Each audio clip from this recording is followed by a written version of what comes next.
Olá, sejam todos muito bem-vindos ao meu canal. A pergunta é: eu pretendo abrir uma empresa, qual é o tipo ideal de empresa para abrir? E é claro que a gente vai pensar o seguinte, mas quais seriam os tipos de empresas possíveis?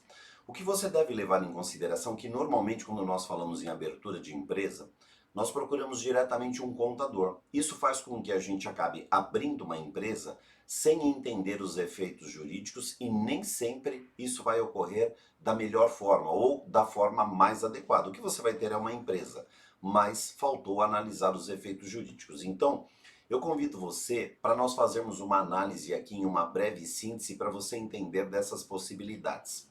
Então, observe o seguinte: toda vez que eu falar da possibilidade de abrir uma empresa, a primeira coisa que virá é o MEI.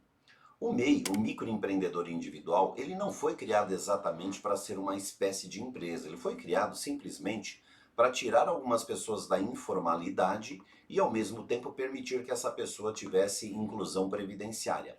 Porém, em alguns casos, o MEI vai acabar sendo o tipo ideal de empresa. Por que eu digo isso para vocês, pessoal?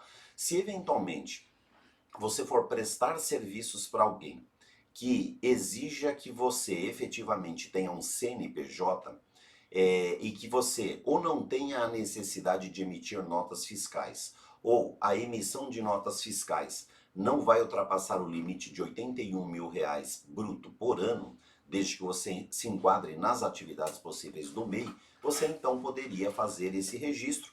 Ele é simplificado, você não precisa manter custo com um contador, então ele atenderia uma necessidade muito específica, essa da pessoa que precisa de um CNPJ, mas que efetivamente não vai emitir nota ou, consequentemente, se emitir, não vai ultrapassar o limite de R$ 81.000 por ano. Então, a gente está diante de uma hipótese que é uma hipótese bem reservada. A segunda possibilidade que nós teríamos, que é muito utilizada e indevidamente, é a figura do empresário individual.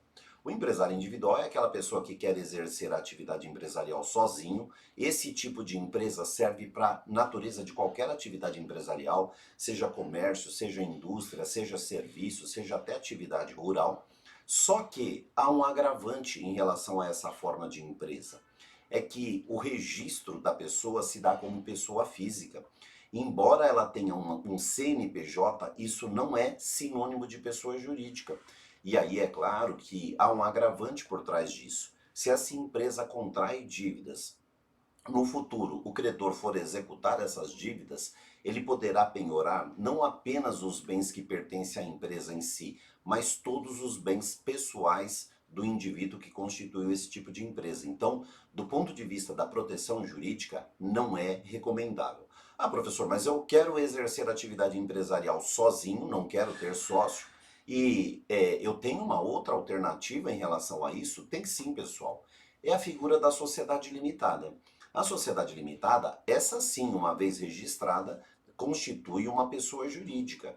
E a sociedade limitada tem uma certa flexibilidade que ela permite o registro para quem vai exercer sozinho a atividade, ou seja, sociedade limitada não obriga que você tenha dois ou mais sócios. Ela pode ser constituída em caráter unipessoal. E aí é claro que ela serve para um sócio ou serve para dois ou mais sócios. Tem a proteção jurídica de ser uma pessoa jurídica, então não se confunde os bens pessoais dos sócios com os bens da empresa. Então, eventualmente, se a empresa constitui dívidas e não paga, o patrimônio pessoal dos sócios não pode ser atingido de forma direta. Só poderia ser atingido por intermédio de uma desconsideração da personalidade jurídica, que não é algo tão simples assim de acontecer. Então, consequentemente, os sócios estariam protegidos se nós optássemos por esse tipo empresarial. O outro aspecto muito flexível da sociedade limitada é que ela permite que você abrigue um pequeno negócio, um médio negócio, um grande negócio. Então ela tem regras bastante flexíveis, bastante adaptáveis. A última forma que a gente teria seria a figura da sociedade anônima. A gente já começa com um porém em relação à sociedade anônima. Ela protege os sócios da mesma forma que a sociedade limitada, mas, primeiro, ela tem obrigatoriedade de ter dois ou mais sócios que serão chamados de acionistas. Segundo, porém, aí, ela é um tipo de empresa que não foi criado para pequenos negócios. quando muito, médios negócios, mas o ideal é que fossem grandes negócios. O outro aspecto é que ela tem uma legislação à parte, que é a Lei 6.404 de 76, que é uma lei muito burocrática e que traz muitas obrigações para quem vai constituir esse tipo de empresa. Então, por isso que o seu perfil é mais adequado para quem vai praticar aí de um médio para um grande negócio.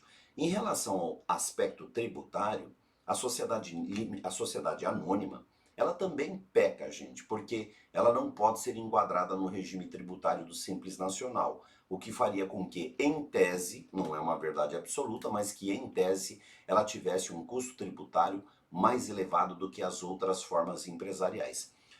Fechando uma conclusão, eu diria para vocês o seguinte: sociedade anônima é de uso restrito para médios e grandes negócios. Sociedade limitada e empresário individual são as duas formas que se adaptam a qualquer situação, pequenos, médios e grandes negócios.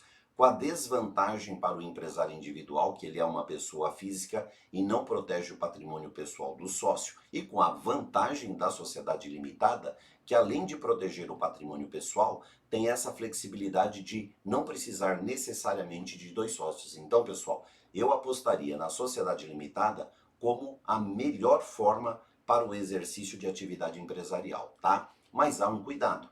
A sociedade limitada, para ser constituída, depende de um contrato social. O grande segredo em termos de proteção jurídica, tanto do sócio quanto da sociedade, está na boa elaboração do contrato social. Não pode ser simplesmente aquele contrato social com cláusulas legais que normalmente os contadores fazem, tá bom? Eu deixo aqui na descrição para vocês uma mentoria que eu ministro justamente sobre elaboração de contrato social, tá certo? Fica aí a minha dica.